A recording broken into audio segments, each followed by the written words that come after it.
आज हम देखते हैं जीएसटी रिटर्न्स फाइल्स कैसे तैयार की जा सकती हैं जिनको हम जीएसटी पोर्टल पे अपलोड करेंगे। सबसे पहले तो आप गवर्नमेंट की साइट पे जाइए जहाँ पे लिखा है gst.gov.in पे। यहाँ से एक ऑफलाइन टूल डाउनलोड कीजिए, रिटर्निंग ऑफलाइन टूल। जैसे आप इसको क्लिक करेंगे तो आपकी मशीन पे एक फ़ाइल डाउनलोड हो जाएगी, एक ज़िप फाइल डाउनलोड हो जाएगी, जैसे कि मैंने ऑलरेडी किया हुआ है यहाँ पे। तो मेरे यहाँ पे एक GST offline tool zip file download हो जाएगी। जैसे ही ये फ़ाइल डाउनलोड हो जाएगी, राइट क्लिक करके आप इसको एक्सट्रैक्ट कर सकते हैं, एक्सट्रैक्ट हेयर। एक्सट्रैक्ट हेयर करने के बाद आपको इसके अंदर एक जीएसटी ऑफलाइन टूल अवेलेबल हो जाएगा। इसको आप अपनी मशीन पे इंस्टॉल कर लीजिए जैसे कि आप नॉर्मल सॉफ्टवेयर्स को इंस्टॉल करते हैं।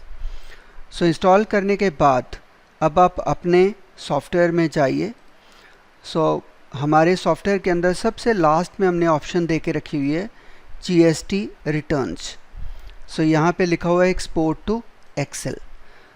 इसमें एक्सपोर्ट टू एक्सेल में आपको मंथ पूछेगा। अभी एट प्रेजेंट हम जुलाई का रिटर्न तैयार कर रहे हैं, तो जुलाई को सेलेक्ट कर लेना है।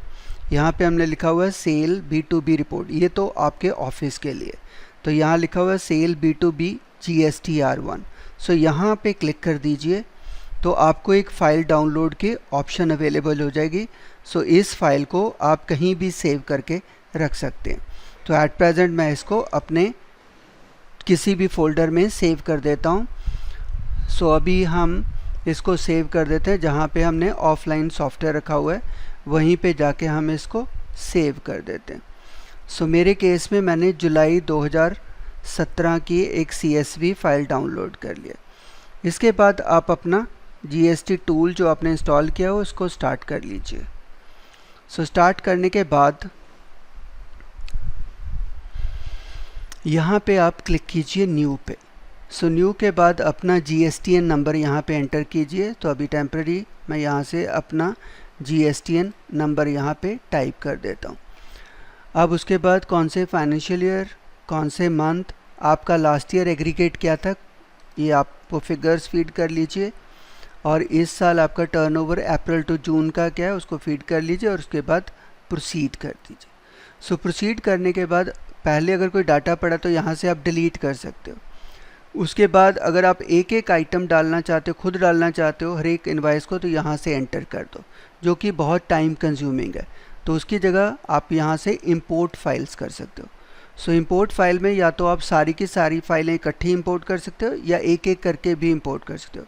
अभी मैंने B2B फाइल को ही तैयार किया है।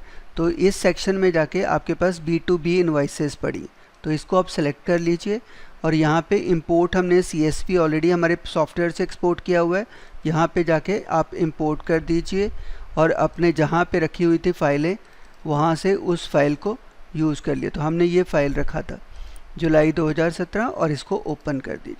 ओपन करते ही आपको ये वार्निंग देगा। अगर आपकी फ़ाइल में कोई एरर नहीं है तो आप इसको जस्ट येस कर दीजिए। तो आपको एक मैसेज आएगा, आपकी रिटर्न्स डिटेल्स एडेड सक्सेसफुली। उसके बाद आप यहाँ पे व्यू समरी करके अपनी व्यू देख सकते हो कि आपने अभी 126 इनवाइसेस लोड किए हैं, उनके टैक्सेस ये बनते हैं। ठीक है, अगर आप डिटेल देखना चाहते हो कौन कौन सी इनवाइसेस अपलोड होंगी तो आप यहाँ से पूरी इनवाइसेस की डिटेल देख सकते हो कि आपके पास कौन कौन सी इनवाइसेस आपकी ट्रांसफ़र हुई हैं। और अगर फिर व्यू समरी पे जाके आपको यहाँ पे एक ऑप्शन है जनरेट फाइल, ये आपको एक JSON फाइल बनाएगी जिसको आपने GST पोर्टल पे अपलोड करना है। यहाँ पे क्लिक कर दीजिए तो आपको ये सेव करने के लिए कहेगा, तो आप इस फाइल को कहीं भी अपने सेव कर लीजिए और इस फाइल को आप GST पोर्टल पे अपलोड कर दिए। तो आपका जुलाई का B2B इनवाइसेस की सारी सेल रिटर्न्स तैयार हो गई हैं। इसी तरह आप अदर सेल B2C वगैरह भी तैयार कर सकते हो। Thank you.